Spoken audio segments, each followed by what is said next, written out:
Hello, ഒരു ചെറിയ കഥ പറഞ്ഞു തന്നെ തുടങ്ങാം.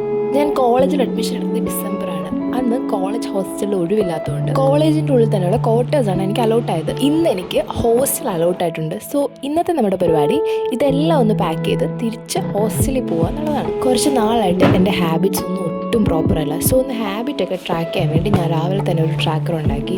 എൻ്റെ ലാസ്റ്റ് ഡേ ആയതുകൊണ്ട് അതിൻ്റെ കുറച്ച് എൻ്റെ മെമ്മറീസൊക്കെ ആ ബുക്കിൽ നോട്ട് ചെയ്തു.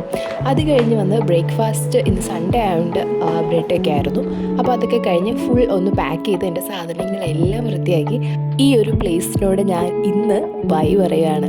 പക്ഷേ ഇടയ്ക്കിടയ്ക്ക് ഞാൻ എന്തായാലും ഇവിടെ വരും. എന്നാലും ലൈക്ക് ഒഫീഷ്യലി ഞാൻ ഇവിടുന്ന് പുറത്തു പോവുകയാണ്. ഇത്രയും ചൂടുള്ള സമയത്തും ക്വാർട്ടേഴ്സിൻ്റെ ഭാഗത്തോട്ട് ശരിക്കും ഒട്ടും ചൂടില്ല. ബിക്കോസ് ഇവിടെ ക്വാർട്ടേഴ്സിൻ്റെ ഓപ്പോസിറ്റ് തന്നെ വെള്ളയണി കായലുണ്ട്, പിന്നെ ഒരുപാട് മരങ്ങളുണ്ട്. ഹോസ്റ്റലിനെ അപേക്ഷിച്ച് നോക്കുകയാണെങ്കിൽ ഇവിടെ ഭയങ്കര ചൂട് കുറവാണ്. ഭയങ്കര സാറ്റിസ്ഫാക്ഷനുള്ള ഒറ്റ ഒരു പ്രശ്നമുള്ളതെന്ന് പറയുന്നത് ഇവിടെ വൈഫൈ ഇല്ല. പിന്നെ ഫുഡ് കഴിക്കണമെങ്കിൽ നമ്മൾ തിരിച്ച് ഹോസ്റ്റലിൽ പോയിട്ട് വരണം. അപ്പോൾ സാധനം എല്ലാം പാക്ക് ചെയ്ത് കഴിഞ്ഞു. സോ